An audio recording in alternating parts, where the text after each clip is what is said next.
I'm saying a few things about what we are going to do here these 3 days.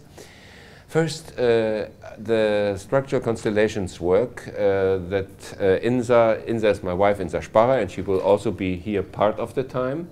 And we have here a series of seminars, and this seminar I will be there more frequent than Insa. There's a solution-focused part where she will be more frequent than me, but both will be present in both parts. And the structural constellations work that Insa and me are doing, in a certain sense, can be seen also as a part of Ericksonian hypnotherapy and as a part of the work of Virginia Satir. So we knew about Ericksonian hypnotherapy and about the solution-focused approach from the Milwaukee school some years before we got into contact, in fact a decade before we came in contact with constellation work. So we started in the late 70s with Ericksonian work, and the early 80s, 82, 83 with solution-focused work. 86 to 88 we met Virginia Satir in the last years of her life. And 89 we saw the first constellations and also developed the first structural constellations. So this is a little bit background from the history. And as all those things that we are doing have come together by combining different approaches and giving them a new, so to say, turn. The new turn coming from our background in logical analysis of language, because my other profession is that I'm teaching logic and philosophy and logical foundations in Munich in the university. And when I met Insa more than 30 years ago, she was still studying mathematics, and then she did her psychotherapy and psychology diploma in Munich on the extension of the meta model of NLP to body language. So this was how these interests came together.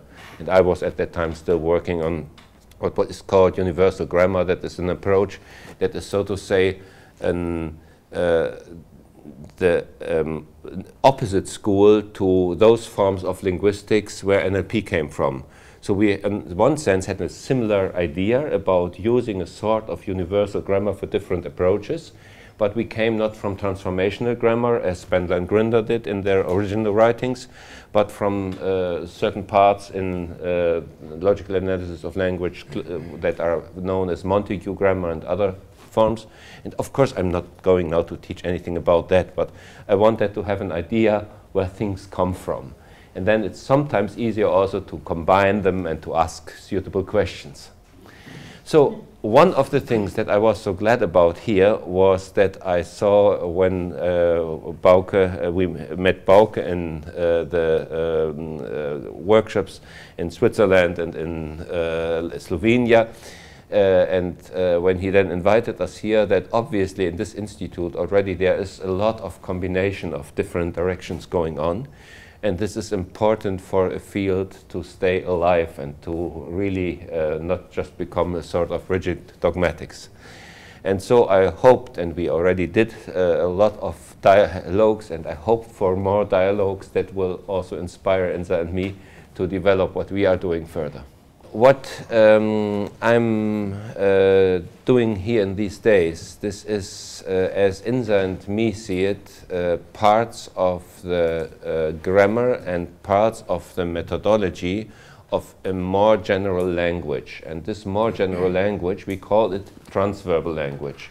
And so what I will be doing these days is to look at connections of the transverbal language and its grammar and method to the grammar that is looked at in NLP and to the grammar of Ericksonian work.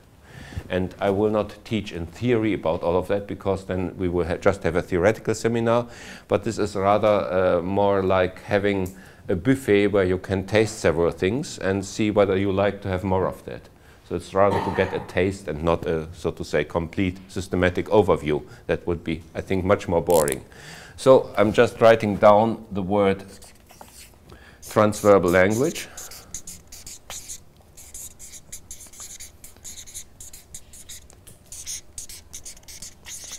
And another word that you might have heard more about, the word semantic reaction.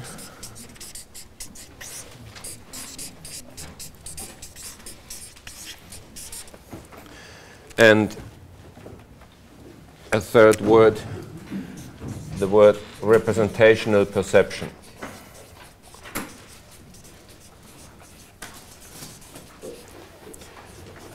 And I will say a little bit about these three concepts and then already go to some practical experiences with them.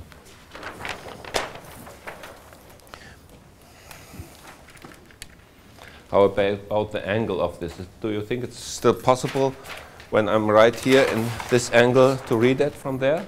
Yeah? Yeah? Okay, and from there too? Yeah, okay. And how about the angle of this from there? Fine. Fine? Okay. And if it's changed somehow, you tell me so that it's easier. So if I'm looking at transverbal language, I'm writing these letters here, I will have three main properties, three main aspects. First, the transverbal language is not just a non-verbal language, because with non-verbal language, very often we mean something like body language. And regarding body language or non-verbal language, we will use, of course, verbal language and non-verbal language in this work. But in the with respect to non-verbal language, there is another part that is stressed more, and this still is not transverbal language. In the non-verbal language, we usually have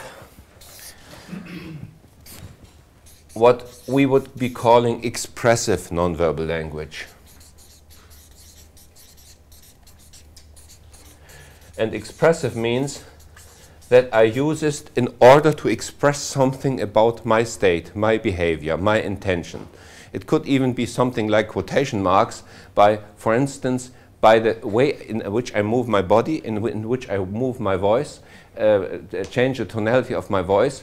I might imitate the sound of another person, thus saying this is not my opinion, but that it's how he would or how she would phrase it. Or I might use a line from a song that is well known, and so by having this line of the song, I might hint at a certain time. So you would have said it that way in the 70s. And so you give, by the sound or by the body posture, a sort of frame for the picture. Now, sometimes these frames are understood only by some people. So, for instance, I was in a theater in Munich where they made a theater festival, and there was a group doing Indonesian theater, but the people who did it mostly were from Bavaria. And so they had all these fancy costumes, and there was a big dragon formed out of about six or seven people coming to the stage. And the main actor was a poor hero standing there with a little sword before the big dragon, somehow saving the city or something like that.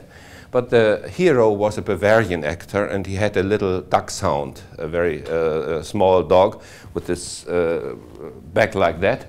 And this dachshund immediately attacked the dragon. He went from the public to the stage and attacked the dragon because obviously his master was in need. And the dragon, consisting out of 6 or 7 people, got totally confused and fell to the ground. And the public was enthusiastic, and everybody laughed. The only problem was that it was meant to be a tragedy. And so they had some difficulty to get the right mood back. And I was delighted out of semiotic reasons, because I thought, well, this shows that the dachshund didn't notice that the stage is a quotation mark.